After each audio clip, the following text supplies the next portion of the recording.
ప్రభునందు ప్రియ దేవుని బిడ్డలకు ప్రభుని యేసుక్రీస్తు నామంలో శుభములు వందనాలు నేను తెలియచేస్తూ ఉన్నాను. మరొక దైవ సందేశంతో మీ ముందుకు రావడానికి ప్రభు నాకు ఎంతో గొప్ప భాగ్యాన్ని ఇచ్చారు. దేవుని మాటలను మీకు తెలియచేసే ఈ భాగ్యాన్ని బట్టి, దేవుని సందేశాన్ని మీ వద్దకు తీసుకుని వచ్చే ఈ మంచి దేవుని కృపను బట్టి నేను దేవుని స్తుతిస్తున్నాను. ఈ భూమి మీద మనుషులు చాలా మట్టుకు దాదాపుగా అందరూ తృప్తి లేని జీవితాన్ని జీవిస్తున్నారు. అందుకే చాలామంది మానసిక రుగ్మతలతో, బాధతో, దుఃఖముతో, వేదనతో కాలం గడుపుతున్నారు. ఈ దినాన తృప్తి లేని, సంతృప్తి లేని మనుషుల యొక్క జీవితాన్ని బట్టి వారికి మానసిక రోగములు, రుగ్మతలు అనేక మందికి కలుగుతూ ఉన్నాయి.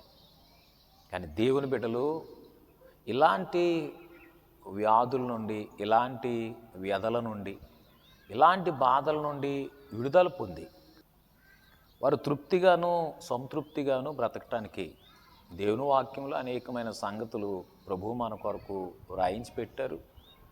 దేవుని వాక్యం అనేకమైన సంగతులను మనకు బోధిస్తూ ఉంది.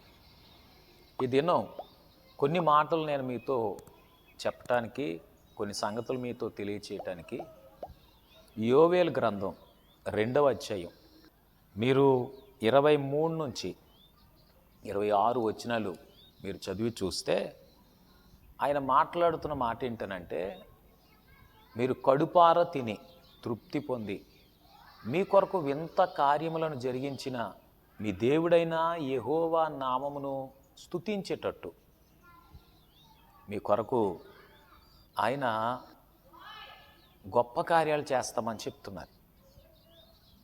మీ కొరకు వింత కార్యాలు చేసి మీరు కడుపారా తిని తృప్తి పొందేటట్టుగా చేస్తామని చెప్తున్నారు. దేవుని బిడ్డ, నీ జీవితంలో నువ్వు తృప్తి కలిగి ఉండడం కంటే గొప్ప భాగ్యం మరొకటి లేదు. ఎందుకో చెప్పమంటారా? దినాన మనిషి జీవితం ఎలా ఉందనంటే, ఉన్నవాడు ఉండి ఏడుస్తుంటే లేనివాడు లేక ఏడుస్తున్నాడు. ఆ సామెతను బట్టి అందరికీ ఏడుపు ఉంది, అందరికీ దుఃఖం ఉంది. ఉన్నవారు దుఃఖపడుతున్నారు, లేనివారు దుఃఖపడుతున్నారు. తిన్నవారు తిని బాధపడుతుంటే లేనివారు తినక బాధపడుతున్నారు. అయితే దేవుని బిడ్డ అయిన నువ్వు తిన్నది, నీకున్నది ఏదైనా నువ్వు కడుపార తిని తృప్తి పొంది నీ కొరకు వింత కార్యములు జరిగించే దేవుని స్తుతించే ఆ గొప్ప భాగ్యాన్ని ప్రభువునికి ఇస్తామని చెప్తున్నారు. దేవుడు తన బిడ్డలను తృప్తిపరిచే దేవుడిగా బైబిల్లో మనకు కనిపిస్తాడు. 107వ కీర్తన మీరు 9వ వచనాన్ని చదువుతుంటే అక్కడ రాయబడింది, ఆశగల ప్రాణాన్ని ఆయన తృప్తిపరుస్తున్నాడు, ఆకలి కొనిన వాని ప్రాణాన్ని ఆయన మేలుతో నింపాడు అని మీరు చదువుతారు. ఆశ కలిగిన ప్రాణాలను తృప్తిపరిచే దేవుడిగా ప్రభువు మనకు కనిపిస్తున్నారు. అంతేకాదు 103వ కీర్తన 5వ వచనం చదువుతుంటే మేలుతో నీ హృదయాన్ని తృప్తిపరుస్తామని చెప్తున్నారు. ఈ రీతిగా నీ ప్రాణాన్ని, నీ హృదయాన్ని ప్రభు తృప్తిపరుస్తామంటున్నారు. దేవుడు నిజంగానే తన బిడ్డలను తృప్తిపరిచేవాడుగా ఉన్నాడు. ఎలాగున మనిషి జీవితానికి తృప్తి కలుగుతుంది? ఈ తృప్తి లేకపోవటానికి కారణం ఏంటి ఆలోచన చేస్తే, యెషయా గ్రంథం 55వ అధ్యాయం మీరు 2వ వచనాన్ని చదువుతుంటే చాలామంది వారు సంతుష్టి కలుగజేయని దాని కొరకు, తృప్తి కలిగించని దాని కొరకు వారి రోకలు వ్యయం చేసేవారుగా, వారి కష్టార్జితాన్ని ఖర్చు చేసేవారుగా ఉన్నారని బైబిల్ మనకు తెలియచేస్తుంది. నిజమే, చాలామంది ఎక్కడ సంతుష్టి కలుగుతుందో, దేని వలన తృప్తి పొందుతామో తెలియక తమ కష్టార్జితాన్ని వ్యర్థమైన వాటి కొరకు ఖర్చు పెట్టి తృప్తి లేని, సంతృప్తి లేని జీవితాన్ని జీవిస్తున్నారు. కానీ నీకుండవలసిన ఆకలి, దప్పిక దేని కొరకు ఉండాలి అని అంటే, మత్తయి సువార్త 5వ అధ్యాయం మీరు 6వ వచనాన్ని చదువుతుంటే నీతి కొరకు ఆకలి దప్పులు కలిగిన వారు ధన్యులు, వారు తృప్తిపరచబడతారని బైబిల్ చెప్తోంది. మరి యెషయా గ్రంథం 55వ అధ్యాయం 2వ వచనంలో మీరు చదువుతున్న మాట ఏంటి అని అంటే, వారి ఆకలి దప్పిక సంతుష్టి కలుగజేయని దాని కొరకు, వారికి తృప్తి కలిగించని, ఇంకా ఎక్కువగా ఆకలిని మిగిల్చే, దప్పికను మిగిల్చే వాటి కొరకే వారు తమ కష్టార్జితాన్ని ఖర్చు పెట్టి తృప్తి లేని జీవితాన్ని జీవిస్తున్నారు. తృప్తి లేనివి 4 ఉన్నాయని, మనిషికి కలిగిన 2 అవయవాలకు ఎప్పటికీ తృప్తి ఉండదని బైబిల్ నేర్పిస్తుంది. మీరు సామెతల గ్రంథం 30వ అధ్యాయం 15వ వచనాన్ని మీరు చదువుతుంటే, తృప్తి పడనివి, చాలు అని చెప్పనివి 4 ఉన్నాయని బైబిల్ చెప్తుంది. అవేంటి అనంటే, కనని గర్భం, జలగ, చాలు అని చెప్పని అగ్ని, చాలు అని చెప్పని భూమి, అంతేకాకుండా పాతాళం. ఇవి ఎప్పుడు కూడాను వాటికి కలిగినవి కానీ వాటిలోనికి వచ్చేవి కానీ చాలు అని చెప్పవట. భూమి ఎంత నీరు భూమి మీద ఉన్నా చాలు అని చెప్పదట. అగ్ని చాలు అని చెప్పదు. పాతాళం, దాని గురించి యెషయా గ్రంథం 5వ అధ్యాయం 14వ వచనాన్ని మీరు చదువుతుంటే, అపరిమితముగా నోరు తెరుచుకొని గనులను, గొప్పవారిని, గోస చేసేవారిని, సామాన్యమైన ప్రజలను కూడా అది మృంగివేస్తూ చాలు అని చెప్పట్లేదంట పాతాళం. నీరు చాలు అని భూమి ఎప్పుడు చెప్పదట. అలాగే కనని గర్భం, నిజానికి పిల్లలు, సంతానం, బంధువులు, స్నేహితులు ఉన్నవారికి వీళ్ళందరూ ఉన్నారు కనుక వీరి కొరకు నేను ఏదో సంపాదించాలి, పోగు చేయాలి, వారి కొరకు అన్నీ సమకూర్చి పెట్టాలనే తాపత్రయము, తపన ఉండడం సహజం. కానీ బిడ్డలు లేని స్త్రీకి తృప్తి ఉండదట. బైబిల్లో కూడా ఒక ఉదంతాన్ని మనం చదవగలుగుతాం. ప్రసంగి గ్రంథం 4వ అధ్యాయం 8వ వచనాన్ని మీరు చదువుతుంటే, ఒంటరిగా ఉన్న ఒక వ్యక్తి ఉన్నాడు. వాడికేమో కుమారుడు లేడు, జతగాడు లేడు, సహోదరుడు లేడు. అయినా విశ్రాంతి అనేది తీసుకోకుండా, ఎడతెరిపి లేకుండా కష్టపడుతూనే ఉంటాడు. నేను ఎవరి కొరకు కష్టపడుతున్నానో అని ఆలోచించుకోకుండా కష్టపడతాడని, అది వ్యర్థంగాను చాలా దుఃఖకరంగా ఉందని సొలొమోను ప్రసంగి గ్రంథంలో రాస్తున్నారు. దేవుని బిడ్డ, ఈ దినాన్న తృప్తి పడనివిగా, చాలు అని చెప్పనివిగా ఈ 4 చూడడమే కాదు, మీరు ప్రసంగి గ్రంథం 1వ అధ్యాయం 8వ వచనాన్ని చదువుతుంటే, చూచుట వలన కన్ను తృప్తి పడట్లేదు, వినడం వలన చెవి కూడా తృప్తి పడట్లేదు అని చదువుతారు. నిజమే కదా. ఈ కన్నుతో ఏది చూసినా, అందమైనవి కావచ్చు, వింత విశేషమైన సంగతులు కావచ్చు, ఏదైనా ఈ కన్నుకు తృప్తి లేదు. అందుకే ఈ చూచే దృశ్యమాలికలు, లేకపోతే దృశ్య సంబంధమైన చూడడానికి సంబంధించినవి రోజు రోజుకు పెరిగిపోతూనే ఉన్నాయి. వినటం వలన చెవికి కూడా తృప్తి లేదట. అయితే ఇలాగ మనిషి జీవితంలో తృప్తి లేకుండా బ్రతకటానికి మరి చాలా కారణాలే ఉన్నాయి. కానీ దేవుని బిడ్డ అయిన నిన్ను నా దేవుడు, నా ప్రభువు తృప్తి కలిగిన జీవితాన్ని నీకు ఇవ్వాలని కోరుతున్నాడు. అందుకే ప్రభువు ఇచ్చే ఒక అద్భుతమైన సూచన, సలహా ఏంటంటే, మీరు హెబ్రీలకు రాసిన పత్రిక 13వ అధ్యాయం 5వ వచనాన్ని చదువుతుంటే, ధనాపేక్ష లేనివారై మీకు కలిగిన వాటితో తృప్తి కలిగి ఉండండి అని చెప్తున్నారు. నిజంగానే వారికి కలిగిన వాటితో తృప్తిగా బ్రతికే వారు భూమి మీద చాలా తక్కువ మంది. కొన్నిసార్లు అసలు లేనే లేరు అని చెప్తే ఈ మాట సరిపోతుంది. వారికి ఎన్నో ఉన్నా, ఏమి ఉన్నా ఇంకా ఏదో కావాలని వారిది వీరిది కూడా పోగు చేసుకుని అన్యాయంగా, అక్రమంగా, దౌర్జన్యంగా ఆక్రమించుకొని ఇది నానా అరాచకాలు, దౌర్జన్యాలు, దోపిడీలు ఈ భూమి మీద ఎన్నో జరుగుతూ ఉన్నాయి. కారణం వారికి కలిగిన వాటితో తృప్తి లేని మనుషులను బట్టి. కానీ దేవుని బిడ్డలు ధనాపేక్ష లేనివారై వారికి కలిగిన వాటితో తృప్తి కలిగి ఉండాలని బైబిల్ మనకు ఉద్బోధిస్తూ ఉంది. ఎందుకు ధనాపేక్ష ఉండకూడదనంటే, తృప్తి కలిగిన వారి జీవితంలో ధనాపేక్ష ఉండదు. కారణం, వారు కలిగిన వాటితో వారు తృప్తిగా బ్రతకగలుగుతారు. అది దేవుని కృప మాత్రమే. దేవుని కృప లేకపోతే, దేవుని దయ లేకపోతే వారున్న వాటితో తృప్తి కలిగి జీవించటం అనేది అసలు జరగని పని, అసాధ్యమైన పని. దేవుని బిడ్డలు మాత్రమే అలా బ్రతకగలుగుతారు. దేవుని దయ వలన మాత్రమే అలా బ్రతకగలుగుతారు. అందుకనే ధనాపేక్ష లేనివారిగా మీరు బ్రతకగలిగితే, మీకు కలిగిన వాటితో తృప్తిగా బ్రతకగలిగితే మీ జీవితం ఆశీర్వాదంగా, ఆనందంగా, సంతోషంగా మీరు జీవించగలుగుతారు. ధనాపేక్ష కలిగి ఉండటం వలన వచ్చే లాభము, నష్టము ఏదైనా ఉందా అనంటే, లాభం కంటే నష్టమే ఎక్కువ ఉందని బైబిల్ చెప్తుంది. మీరు తిమోతికి రాసిన మొదటి పత్రిక 6వ అధ్యాయం 6 నుంచి 10 వచనాలు చదివి చూస్తే, ధనాపేక్ష కలిగి దానివలన తమను తామే పొడుచుకున్నారు అని చదువుతారు. విశ్వాసం విడిచిపెట్టేసి తమను తామే పొడుచుకున్నారట. ఈ వచనాన్ని బట్టి బైబిల్లో ఒక వ్యక్తిని మీకు గుర్తు చేయొచ్చు. ఇస్కరియోతు యోధా ప్రభు తనకు శిష్యునిగా చేర్చుకొని ఇంకా ప్రభువుతో ఉంటున్నప్పుడు డబ్బు సంచి కూడా ఇచ్చారు. ఈ ఇస్కరియోతు యోధా ఆ సంచిలో వేయబడింది తాను తీసేసుకుంటున్నట్టుగా మీరు యోహాను సువార్త 12వ అధ్యాయంలో ఆ ఇస్కరియోతు యోధాను గురించి చదవచ్చు. దాంట్లోంది దొంగిలిస్తూ వచ్చాడు అని చెప్పి.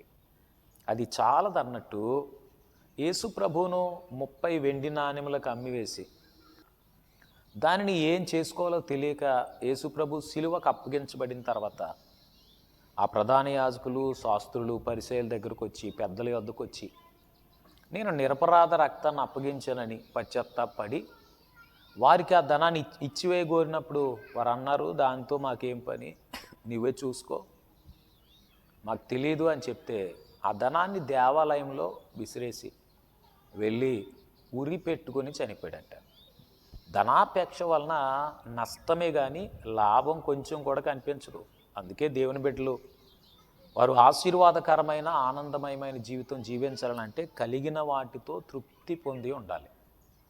అది దేవుని చేత దీవించబడిన ఒక దైనందిన మంచి జీవితం. దేవుని బిడ్డ, నా దేవుడు నిన్ను దీవించి తృప్తి పొంది ఉండే జీవితాన్ని నీకు ఇవ్వాలని కోరుకుంటున్నాడు. అందుకే ఆశగల నీ ప్రాణాన్ని తృప్తిపరుస్తానని, మేలుతో నీ హృదయాన్ని తృప్తిపరుస్తానని, నీ ఆకలి దప్పిక నీతి కొరకైతే, నీతి కొరకు నువ్వు ఆకలి దప్పిక కలిగి ఉంటే నువ్వు తృప్తి కలిగి దీవించబడిన జీవితం జీవించగలుగుతావని దేవుని వాక్యం తెలియచేస్తుంది. మరి దేవుడు నిన్ను తృప్తిగా బ్రతికేటట్టుగా చేయటానికి ఎలా దీవించగోరుతున్నాడో ఒక మాట చెప్పాలనంటే, నీ ప్రార్థన ఇలా ఉండాలి. 90వ కీర్తన 14వ వచనాన్ని చదువుతున్నప్పుడు అక్కడ మోషే చేసే ప్రార్థన మీరు చదువుతారు. ఏమనంటే, ఉదయమున నీ కృపతో నన్ను తృప్తిపరచు, అప్పుడు మేము మా దినములన్నిట ఉత్సహించి సంతోషిస్తామని ఆయన ప్రార్థన చేస్తున్నాడు. ఆయన కృపతో నీవు తృప్తి పొందినప్పుడు, లేక నీవు తృప్తి పొందేటట్టుగా దేవుని కృపను పొందినప్పుడు మీ దినములన్నీ ఉత్సాహము, సంతోషమే ఉంటాయి. ఈ భక్తుని ప్రార్థన మీరు జ్ఞాపకం చేసుకోండి. ఉదయమున నీ కృపతో మమ్మను తృప్తిపరచు, అప్పుడు మా దినములన్నిట ఉత్సహించి మేము సంతోషిస్తామంటాడు. అంతేకాదు 63వ కీర్తన మొదటి నుంచి ఒక 5 వచనాలు మీరు చదివితే, నేను నా దేవుని గురించి ధ్యానం చేస్తూ ఉన్నప్పుడు క్రొవ్వు మెదడు దొరికినట్టుగా నేను తృప్తి పొందుతున్నానని చెప్తాడు. క్రొవ్వు మెదడని తెలుగులో రాయబడింది, కానీ ఇంగ్లీష్లో గుడ్ ఫుడ్ అని రాస్తుంది. ఒక మంచి ఆహారం దొరికినట్టుగా నా దేవుని గురించి ధ్యానం చేస్తున్నప్పుడు నాకు తృప్తి కలుగుతుంది అంటాడు. ఈ లోకంలో సంతృప్తి లేని, తృప్తిగా జీవించలేని, ఇంకా ఏదో అసంతృప్తితోనూ, బాధతో, దుఃఖంతో బ్రతికే వారి బ్రతుకులు దేవుని గురించి ధ్యానించడానికి బదులు ఇంకా వేటి గురించో ఆలోచించుకొని, ఎవరి గురించో ఆలోచించుకొని, ఇంకా ఏదో చెయ్యాలని వారు అసంతృప్తితో బ్రతుకుతున్నారు. వారు కలిగిన వాటిని బట్టి వారికి సంతోషం లేదు. వారికున్న ఇల్లు, వాకిలి, వారికున్న వస్తువులు, వాహనాలు, వారికున్న దేనిని బట్టి కూడా సంతోషం లేదు. వారికి ఒక వస్తువు ఉంటుందా? వారికి కలిగిన వస్తువుతో సంతోషపడకుండా వేరే వారి వస్తువుని చూసి అది బాగుంది, ఇది బాగుంది, వారు బాగున్నారు, వీరు బాగున్నారు అని చెబుతూ ఇంకా వారు సంతృప్తి లేని బ్రతుకుతారు. దేవుని బిడ్డ, నా దేవుడు తన కృపతో నేను దీవించి నేను తృప్తిపరచాలని కోరుతున్నట్టుగా ఈ మాటల ద్వారా నేను మీకు తెలియచేస్తున్నాను. నేను ఏ స్థితిలో ఉన్నా సంతృప్తిగా బ్రతకగలనని ఒకే ఒక ఆయన చెప్పటం మీరు బైబిల్లో చదువుతారు. ఆయన ఎవరో కాదు, అపోస్తలుడైన పౌలు గారు. ఆయన గురించి మీరు ఫిలిప్పీలకు రాసిన పత్రిక 4వ అధ్యాయంలో చదువుతుంటే ఆయన అంటాడు, నేను ఏ స్థితిలో ఉన్నా సంతృప్తి కలిగి ఉండడానికి నేను నేర్చుకున్నాను. సంపన్న స్థితిలో ఉండటం నాకు తెలుసు, దీన స్థితిలో ఉండడం నాకు తెలుసు, కడుపు నిండి ఉండటం నాకు తెలుసు, ఆకలితో ఉండటం కూడా నాకు తెలుసు అంటాడు. ఏ స్థితిలో ఉన్నా, ఆకలితో ఉన్నా, కడుపు నిండి ఉన్నా, సంపన్న స్థితి అంటే అష్టైశ్వర్యాలు కలిగి ఉన్నా, అసలు నిష్ఠ దరిద్రులుగా బ్రతుకుతున్నా, సంతృప్తి అనేది దేవుని కృప మాత్రమే. దేవుని కృప లేకపోతే నీ జీవితంలో సంతృప్తి అనే దాన్ని నువ్వు అనుభవించలేవు. ఉన్నదాన్ని బట్టి సంతోషపడడానికి బదులు లేని వాటి కొరకు ఆరాటమే నీ జీవితంలో ఉంటుంది, పోరాటమే నీ జీవితంలో ఉంటుంది. దుఃఖము, బాధ మిగులుతుంది తప్ప నీ జీవితంలో సంతోషంగా బ్రతికే రోజులు ఏముండవు.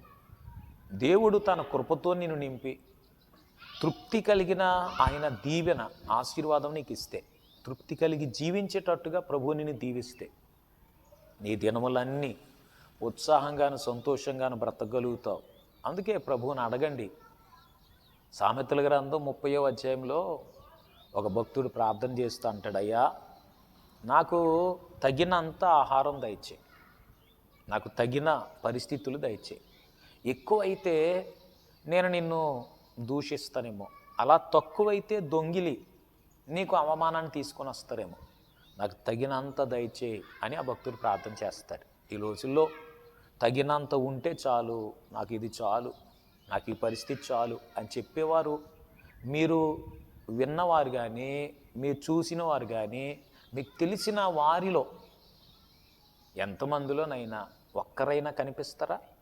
దేవుని బిడ్డ, అంతమందిలో నీ ఒక్కరిగా నీవు సంతృప్తి కలిగిన జీవితాన్ని జీవించగలిగితే వారందరికంటే మీరు ధన్యులు, మీరు దీవించబడిన వారని చెప్పొచ్చు. దేవుని వాక్యం అలాగే చెప్తుంది. అయితే ఇలాగున దేవుని కృప పొందిన వారు మాత్రమే వారి జీవిత దినములన్నీ సంతోషంగాను, ఆనందంగాను, తృప్తి కలిగి జీవించగలుగుతారు. ఎవరు అలా బ్రతకగలుగుతారనంటే దేవుని కృప పొందినవారు. అందుకే అయ్యా నీ కృప నాకు దయచే, నీ కృపతో నన్ను తృప్తిపరచు అని మీ ప్రార్థనల్లో ఈ ప్రార్థన మీరు చేయగలిగితే, కీర్తనకారుడు 23వ కీర్తన 6వ వచనంలో చెప్తున్నట్టు, చిరకాలం నేను యెహోవా మందిరంలో నివాసం చేస్తాను, నా బ్రతుకు దినములన్నీ కృప క్షేమము నా వెంట వస్తుందని చెప్తున్నారు. నీ బ్రతుకు దినములన్నీ దేవుని కృపని పొందితే ఆ కృపతో పాటు క్షేమాన్ని, సంతోషాన్ని నువ్వు అనుభవించగలుగుతావు. ఈ మాటల ద్వారా దేవుని కృప మీరు పొందాలని, ఆయన కృపచేత మీరు తృప్తిపరచబడి మీ దినములన్నీ ఉత్సాహంగాను సంతోషంగాను గడపగలిగే దేవుడు అనుగ్రహించే ఆశీర్వాదాన్ని పొందాలని దేవుని సేవకునిగా నా మనసారా కోరుతూ ఈ మాటలు తెలియచేస్తున్నాను. దేవుడు మీకు సంతృప్తి కలిగిన జీవితాన్ని, మీరు ఏ స్థితిలో ఉన్నా సంతోషంగా ఆనందంగా బ్రతకగలిగే జీవితాన్ని ప్రభు మీకు అనుగ్రహించాలని, మీ బ్రతుకు దినములన్నీ దేవుని కృపతో నింపబడి సంతృప్తిగా బ్రతకగలగాలని నేను కోరుతూ ఈ మాటలు తెలియచేస్తున్నాను. దేవుడు మిమ్మల్ని దీవించునుగాక. ఆమేన్.